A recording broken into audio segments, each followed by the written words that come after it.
मेरा मानना है कि इस 60-40 की जो पॉलिसी आई है, इसको लेकर जो पढ़ने वाले छात्र हैं वो क्या सोचते हैं? पढ़ने वाले छात्र हम लोग भी हैं, ऐसा बात नहीं है।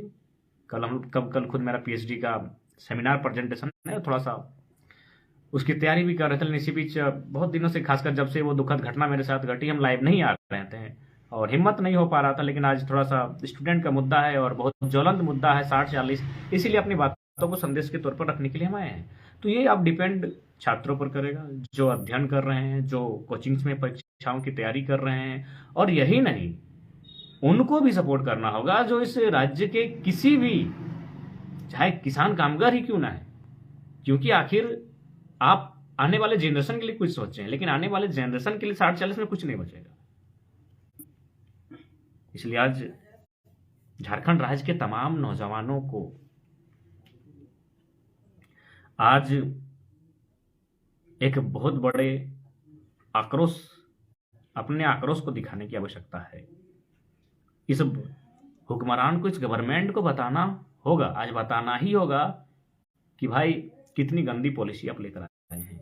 इसीलिए तैयारी कर दीजिए, 27 को अनुमान रखिए कि वो नीति लेकर आ रही है। अब 28 से ही तैयारी कर दीजिए, कहाँ कहाँ विरोध करना है, कैसे करना है, कहाँ पुतला फूकना है, कहाँ धरना देना है, कहाँ चक्का दाम करना है, कहाँ सरकार को घेरना है, कहाँ क्या करना है। तमाम स्टूडेंट यूनियंस, तमाम पढ़ने वाले स्टूडेंट्स, यदि आपको लगता है कि गलत पॉलिसी है 60-40, तो तैयारी करें। यदि आपको लग रहा है कि 60-40 की जो नीति आ रही है, जो गलत पॉलिसी है, गलत तो है ही 60 झारखंड के लिए, इसमें भी 4-5 काट छाट कर सकते हैं, यानी लगभग 50 के आसपास। बिल्कुल अब उचित रहेगा कि एक नाकेबंदी का ही रूप दिया जाए।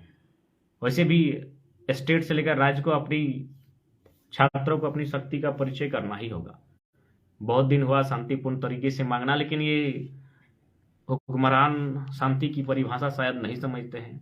यानी एक रिस्क का समय आया है। अब यह रिस्क ही झारखंड राज्य को उबार सकता है, नहीं तो जो परिस्थिति है वो आपके सामने है। इनको, इनके कानों में जू तक न रेंगने वाली है, ना कुछ सुनने वाले हैं। ये लगातार ऐसी पॉलिसियां लेकर आ रहे हैं जो इस राज्य को बेकार करेगी, इस राज्य की जो भी कुछ बची खुची आस है उसे खत्म कर देगी। प्राइवेट सेक्टर में तो आउटसोर्सिंग के नाम से सारी चीज़ें बिक जा रही हैं। अब तो टीचिंग व्यवस्था भी बिक रही है। आप कल कारखानों खदानों की तो बात ही मत कीजिए, फैक्ट्रीज की तो बात ही मत कीजिए, वहाँ जो परिस्थिति है। अब जो गवर्नमेंट की नौकरियाँ बची थी 3rd-4th ग्रेड की भी, हर जगह अगर लोग अब उदाहरण ताज़ा आप धनबाद का हॉल मैंने देते हैं, होमगार्ड, इसमें नगर निगम की सीटें हैं। बागमारा जो सबसे बड़ा ब्लॉक है, वहाँ सीटें सबसे कम है। नगर निगम जानते हैं कि नगर निगम का क्या कंडीशन है? नगर निगम, तो आज यहाँ के जो छात्र हैं वो अब हवलदार और बने होमगार्ड बनने के भी योग्य नहीं रहेंगे। और अन्य राज्यों के लोग यहाँ वैकेंसियों में आएंगे, वो बड़ी बात नहीं है। नौकरी करने आते हैं, 10% 15% चले जाते हैं। हमारे लोग भी कुछ बिहार में, कुछ उड़ीसा में शायद, खैर वो तो सेंट्रल जो भी है, वहाँ नौकरियाँ करते हैं यानी वहाँ रहते हैं। लेकिन फाइनली जब नौकरी उनका खत्म होता है वो घर आ जाते हैं। लेकिन यहाँ झारखंड में आने के बाद कोई जाएगा नहीं। तब क्या होगा? यहीं ज़मीन लेंगे, फिर उसका बेटे को यहाँ आरक्षण का लाभ मिलेगा। और फाइनली चूंकि वो पैसे वाले लोग होते हैं, देख सकते हैं जो भी मामला अभी आयकर का सामने आता है, जहाँ छापेमारी पड़ती है, सबका कनेक्शन झारखंड के बाद बिहार और यूपी ही होता है। यानी केवल और केवल लूट के मकसद से वे लोग झारखंड राज्य में आते हैं। कोई सेवा का इरादा नहीं है। अगर सेवा का इरादा रहता तो आप देख सकते हैं एक मामूली इंजीनियर जो अभी चर्चे में है, बड़े बड़े अधिकारियों की बात तो आप कर ही मन नहीं सकते हैं।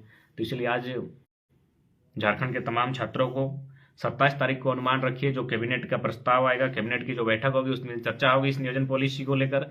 यानी ये चाहते ही नहीं है। और अब इस पर आप विपक्ष को आप उम्मीद मत रखिएगा, क्योंकि विपक्ष का मतलब ही मैंने स्पष्ट कहा है, बाहरी, वे खासकर यूपी बिहार के वोटर्स को स्थापित करना चाहेगी। तो जाहिर सी बात है 40% में अगर जितना यूपी बिहार के लोगों को नौकरी होगा वो बीजेपी के लिए बेहतर होगा, क्योंकि उससे क्या होगा कि उनका वोटर्स बनेगा। वे लोग अगर यहाँ स्थापित होंगे, अगर वे लोग यहाँ घर द्वार मकान बनाएंगे, वे लोग यहाँ अगर उनकी जनसंख्या बढ़ेगी तो वो सीधा बीजेपी का वोटर्स बनेगा। तो इसलिए वो कभी इस विषय पर खुल के बोल नहीं सकती है, ना इस विषय पर झारखंडियों का समर्थन कर सकती है। और अगर ऐसा नहीं होता है तो मेरा मानना है आज़ाद भारत के गुलाम राज झारखंड होगा हर स्तर से। क्योंकि इसका देखिए, कभी कभी दूर की भी सोचनी पड़ती है। आज भले बहुत सारे छात्र ऐसे होंगे जो सोच रहे होंगे किसी तरह वैकेंसी आई, हम लोग को फॉर्म भर के निकल जाना है, लेकिन आपको दूर की इसलिए सोचना होगा कि आने वाले दिन क्या होगा कि नौकरियां तो हमारे पास रहेंगी नहीं। जब नौकरियां हमारे पास नहीं रहेंगी तो आप कम से कम, जो मैं धनबाद का ही उदाहरण देता हूँ, धनबाद में एक समय बाहर के जो लोग हैं उनका दबदबा था धनबाद और झरिया में। यानी धनबाद झरिया में, चूंकि धनबाद आपका टाउन था, धनबाद हमारा मुख्यालय था, इसीलिए धनबाद में बाहर के लोग बसे, और झरिया चूंकि कोल ब्लॉक्स थे तो झरिया में आके लोग वहां बसे। यानी